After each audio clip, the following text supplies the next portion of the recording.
అది నమస్కారం. శ్రీవదన్ ఈయన బ్రహ్మానందం గారి అన్నగారట. వాళ్ళు మొత్తం 6గురట. మొత్తం వాళ్ళ నాన్నగారి పుట్టిన పిల్లలు. అందులో 4 ఆల్రెడీ చనిపోయారట. ఇక ఉన్నది 2. ఈయన శ్రీవదన్ ఊర్లోనే ఉంటూ బ్రహ్మంగారి మఠం బ్రహ్మంగారు ఏదో చేసుకుంటూ వచ్చిన డబ్బులతో బతుకున్నారట. బ్రహ్మానందం వెల్ సెటిల్డ్, 100 కోట్లకు అధిపతి. సో ఆయన ఏమంటాడంటే, ఇప్పుడు మరి ఎవరో కావాలని అని చెప్పి వీడియో చేయించారో అది బ్రహ్మానంద ఇమేజ్ని డ్యామేజ్ చేయించడానిక, లేక సమాజంలో ఉన్నటువంటి బంధాలని గుర్తు చేయడానిక, లేక శ్రీవదన్ గారు తమ్ముడిని కలవరిస్తూ ఉంటే దానికోసం నాకు తెలియదు, కానీ వీడియోని అటాచ్ చేస్తాను. నాకెందుకో కావాలని బ్రహ్మానందం పరుగు తీయడానికి అన్నట్టుగా అనిపించింది. బట్ బంధాలకి అనుబంధాలకి ఇంకా మన దేశంలో ప్లేస్ ఉంది కాబట్టి ఫోన్లో రోజు మాట్లాడకపోయినా, నెలకోసారి మాట్లాడకపోయినా, కనీసం ఊరు వెళ్ళినప్పుడు ఒకసారి పలకరించవచ్చు. అయితే వాళ్ళు మనకు ఏదైనా ద్రోహం చేస్తేనో, వాళ్ళతో నేను మాట్లాడేది ఏంటి, వాళ్ళకి అర్హతలు ఏదైనా మనకు అనిపిస్తేనో మనం మాట్లాడదు, మన ఇష్టం. నిజంగా అలా అంత దారుణం జరిగిందా అంటే నాకు అలా అనిపించట్లేదు. ఆయన శ్రీవదన్ ఆయన మాటల్లో ఆయన నిధిలో అన్న ఎలా ఉన్నావు అన్న అని వచ్చినప్పుడు పలకరించినా బాగుండేది, లేదా కనీసం ఏదో రోజు నీకు టైం కుదిరినప్పుడు ఫోన్లో మాట్లాడి సరిపోయేది. ఏమీ లేకుండా ఉంటే బతుకున్న నేను ఇక్కడ, బ్రతుకున్నవాడు అక్కడ, మిగతా వాళ్ళు చనిపోయినారు కదా. సో బతికుండి కూడా అన్నదమ్ములు ఆయన కూడా ఒక మాట మాట్లాడుకోలేదంటే అబ్బా నాకు బాధ ఉంది నాకు అంటున్నాడు.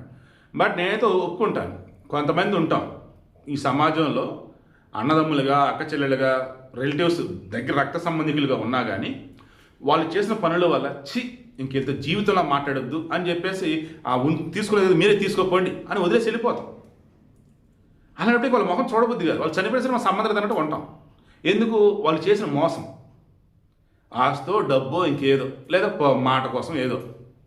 అలా ఇక్కడ లేదు. నాకు అది అనిపించింది. ఇక్కడ అటువంటిది ఏం కనిపించట్లేదు. అలాంటప్పుడు బ్రహ్మానంద గారు మాట్లాడవచ్చు. మేబీ బ్రహ్మానంద గారు అని చెప్తారంటే నాకు తెలిసి ఏం చెప్పరు. బట్ శ్రీవదన్ నిజంగా వాళ్ళ సొంత అన్నయ్య అయితే మన బ్రహ్మానంద గారు ఖచ్చితంగా మాట్లాడాలని కోరుకుంటూ ఉన్నా.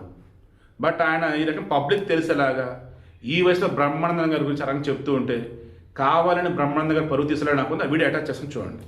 నిజంగానే ఆయన బ్రహ్మానంద నుంచి తమ్ముడు అన్న బంధాన్ని కోరుకుంటున్నాడా, లేక పబ్లిసిటీ కోసం ఈ రకం చేశాడా, నిజంగానే సొంత బ్రదరే అంటారా, లేక కావాలని మధ్యలో ఎవరో ఈ రకం వైరల్ చేస్తున్నారు. మొత్తం ఈరోజు అదే వైరల్ అవుతుంది. అప్పుడు హైదరాబాద్ ఉండైనా సరే, ఇంట్లో ఉండైనా సరే, ఇంట్లో రోజు షూటింగ్కి వెళ్ళవు కదా. అవును. రోజు ఎవరో ఒకళ్ళతో మాట్లాడరు కదా. అవును. దొడ్లోకి పోయినప్పుడైనా సరే, కనీసం దొడ్లోకి పోయినప్పుడు స్నానం చేసేప్పుడు ఫోన్ తీసుకొని అన్నయ్య ఎట్లా, అరే అన్నయ్య శ్రీనివాస అన్నయ్య ఎట్టున్నావురా, ఎట్టున్నావు ఏది ఏం చేస్తున్నావు, బ్రహ్మంగారు పాల డబ్బులు వస్తున్నాయా, మరి నీకు తిట్టడానికి అన్ని ఏమైనా ఉన్నాయా, సింపుల్. అంతే సార్ అనుకుంటాము. అంతేగాని ఎప్పుడైనా పలకరిస్తానికి అంటే ఒక్కటి అందరం భయం, ఎవరు లేరు. మా అన్నయ్య వాళ్ళు, మా చిన్నయ్య, మా పెద్దన్నయ్య, మా అక్కయ్య. సార్ ఇప్పుడు మీ తోడబుట్టిన వాళ్ళల్లో ఉంది మీరు, బ్రహ్మానందం గారు, అంతే. ఇంకా మీ తోడబుట్టిన ఆడపిల్లలు కూడా ఎవరు లేరు. నా కూతుళ్ళు ఉన్నారు, మా అన్నయ్య గారి కూతుళ్ళు ఉన్నారు. అదే అంటే మీ తోడబుట్టిన వాళ్ళు అంటూ మీరిద్దరే, మీ తల్లి సంతానం మీరిద్దరే ఉన్నారు. మేమిద్దరే ఉన్నాము. ఎప్పుడైనా వచ్చి వెళ్తా ఉంటారు సార్ మీ దగ్గరికి? అంటే తక్కువ, ఎప్పుడు వస్తారు కానీ నేను కూడా, ఎందుకంటే ఒకటే వేస్తుంది నేను చెప్తూనే. ఎందుకంటే ఒకసారి 2 సార్లు గొప్పవాడు పలకరిస్తే చిన్నవాడికి కాస్త చనువుగా ఉంటుంది, మాట్లాడడానికి బాగుంటుంది, ధైర్యం ఉంటుంది. ఆ ధైర్యం లేదు బాబు. అదేలేండి సార్, అదేలేండి. మనకు మనంగా వెళ్తే ఎలాగుంటదో అనే ఒక భయం అంతే తప్ప వేరేం లేదు. వాడు ఏదో అంటే కూడా కాదు, కానీ మనకే ఆ ఫీలింగ్ అనమాట. అంతే తప్ప అంటే పలకరిస్తారు. నువ్వు వచ్చి అన్నావు అనుకోండి, మీరు వచ్చారనుకోండి, మరి ఎంత ప్రేమగా ఉంటేనే కదా మరి. అవును. ఏదైనా లేదు. ఇప్పుడు నేను మాత్రం ఒక్కడే ఉన్నాను. ఇప్పుడు కాకపోతే బాధ ఏంటంటే, బాధ ఏమి లేదు. ఏమన్నా ఎట్లా ఉన్నావురా అనా, ఆ ఒక్క మాట, ఆ ఒక్క మాటే సార్. ఏమనుకోండి, ఇది చూపించబాకండి నాకు. ఎందుకంటే ఎట్లా ఉన్నావునాయా, ఏంది ఏం చేస్తున్నావు అంటే ఎంతో, అసలు డబ్బు అక్కర్లేదు, నాకు డబ్బులు అక్కర్లేదండి. వచ్చాడంట, నాకు తెలియదు నిన్ననో ఇవాడో. ఇప్పుడు నాకు బాధ వేసింది. నేనేం నడవలేను, పెట్టలేను. అవునండి సార్. నడవగలుగుతాను కూడా చిన్నగా. ఎక్కడుంటాడో ఏమిటో అది ఎట్లా పోవాలో ఏమిటి ఇప్పుడు అంతమంది జనాల్లో అంతమంది ఎత్తుక్కొని వెళ్ళాలి. పోలేదు కదా.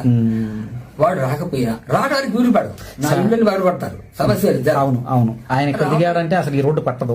లేదు వచ్చాడు కానీ నువ్వు వచ్చి నువ్వు ఇది కూడా కాదు హైదరాబాద్ యువతను తీసుకొని రానా నువ్వు ఒకసారి చూడాలని ఉంది అని అంటే అవును సార్, అవును అవును అది చాలు, ఇంకేమి లేదు. అవును అవును ఇది ఇప్పుడు అమ్మాయిలు దండం పెడతారు హాయిగా. ఆ. నేను బ్రహ్మంగారి గుడిలో ఉంటాను, అవును బ్రహ్మంగారి గుడిలో పూజారి చేస్తుంటాను. అవును సార్. ఎవరైనా పావులపేట వస్తే లేకపోతే లేదు. నాకు మాత్రం ఆ స్వామి నాకు చక్కగా చూస్తున్నాడు. రెండోది ఏంటంటే పలకరింపు. అది ఎందుకంటే ఏమో సార్, మీకు ఎప్పుడు ఏమవుతుందో ఎవరికి తెలియదు కదా.